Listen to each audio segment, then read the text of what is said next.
We live in a world where the real enemies aren't always standing before us, sword in hand or words upon their lips. The battle isn't necessarily waged in the open, but within the shadows of our minds, beneath our skin, and in the confines of our emotions. These hidden enemies, elusive and subtle, are the most dangerous. They are doubt, fear, envy, anger, poisons that slowly erode our inner fortitude.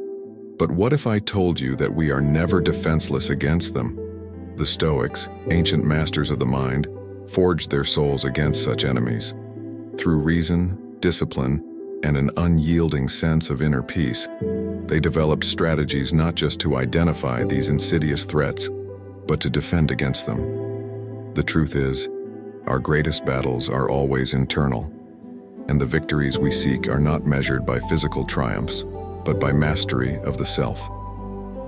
As Epictetus, the once enslaved philosopher, taught, "No man is free who is not master of himself." This is the essence of the Stoic way, a life of freedom through control. To conquer one's enemies, one must first recognize them, and this begins with the quiet practice of introspection and mindfulness. The subtle enemies.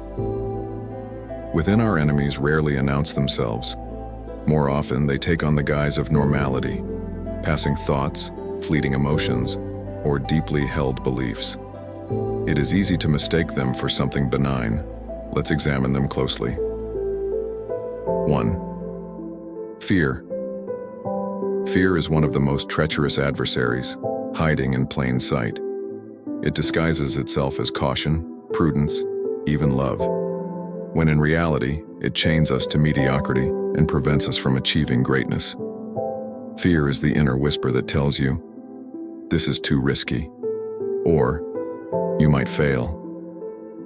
Marcus Aurelius, in his Meditations, reminds us, "It is not death that a man should fear, but he should fear never beginning to live." When fear reigns, life shrinks, our potential diminishes. The Stoic strategy to face fear is not to deny its existence, but to confront it head-on. We must ask ourselves, what is truly worth fearing? Death? Loss? Pain?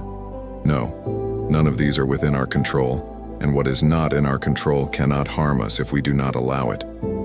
The true fear, then, lies in losing our integrity, in failing to live a life aligned with virtue. 2. Anger. Anger is a fire. It burns everything in its path: relationships, peace of mind, and even our own sense of self. Seneca, the great Roman philosopher, wrote an entire treatise on anger, describing it as a short madness. It distorts reality, clouds our judgment, and makes us vulnerable to decisions we would otherwise never make. Anger is an enemy that demands immediate reaction, but Stoicism teaches us to pause. In that pause, we reclaim our power. As Seneca advises, the best remedy for anger is delay. Let the fire cool. Examine its origins. Often, anger stems from unrealistic expectations of the world or others. By lowering these expectations and focusing on what we can control, our own reactions, we strip anger of its power. 3. Envy.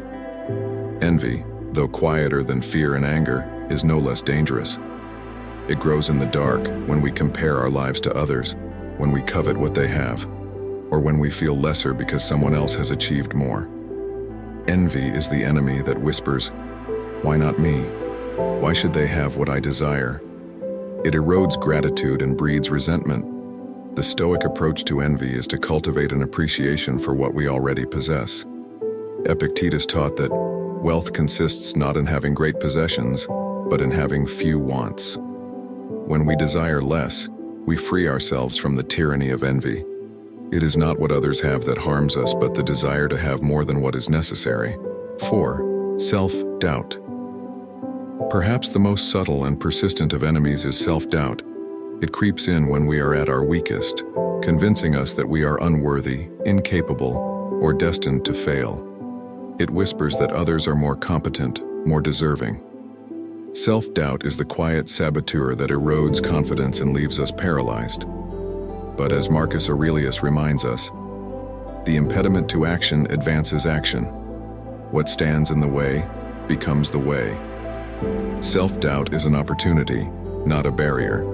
It is a call to cultivate inner strength, to push forward despite the discomfort.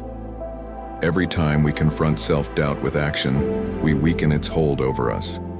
The Stoic path is not free of difficulty, but it is defined by our willingness to endure, to persist, and to grow through challenge. The Stoic armor, cultivating inner fortitude. To defend ourselves from these hidden enemies, we must first fortify our minds. The Stoics believed that the mind is like a fortress. It must be protected, strengthened, and disciplined.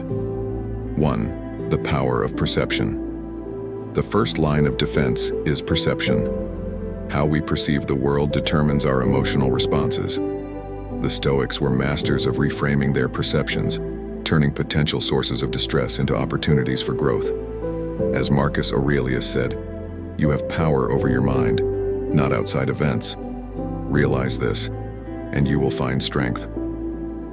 When faced with challenges, we must remind ourselves that it is not the event itself that harms us, but our interpretation of it.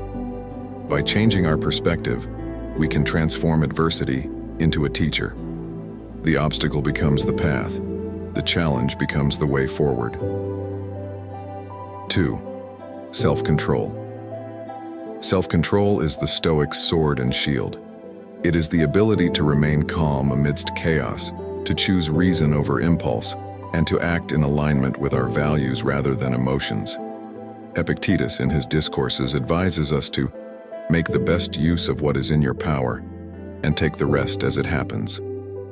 This mindset frees us from the tyranny of external events. We no longer react impulsively to what we cannot control, but instead focus on mastering ourselves. By practicing self-control, we become impervious to the whims of fate. 3. Virtue as the ultimate goal. The Stoics believed that the ultimate goal in life is to live virtuously, to act with wisdom, courage, justice, and temperance. This is the armor that shields us from the hidden enemies. When we strive to live in accordance with virtue, we are no longer swayed by external events or emotions. We become anchored in a deeper sense of purpose. As Seneca wrote, "The good man is invincible, for he takes nothing outside himself to be good or evil." When we internalize this truth, we become unshakable. Our enemies, whether fear, anger, envy, or self-doubt, lose their power over us. The final battle, mastering the self. In the end, the battle against hidden enemies is a battle for mastery over the self. The Stoics teach us that we cannot control the world, but we can control how we respond to it.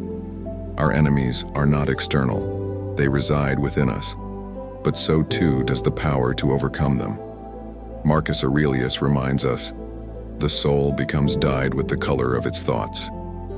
If we cultivate thoughts of virtue, strength, and resilience, our souls will become unbreakable. We stand together on this battlefield of the mind, armed with the wisdom of the Stoics. The fight is not easy, but it is necessary. In overcoming these enemies, we discover the greatest victory of all, the victory over ourselves. Now, let us march forward, with reason as our guide and virtue as our shield. The hidden enemies will always be there, lurking in the shadows, but they cannot defeat us if we are prepared. The Stoic path is not one of avoidance, but of confrontation. And in that confrontation, we find our true strength. For the Stoics, for us, the war never ends, but neither does our resolve.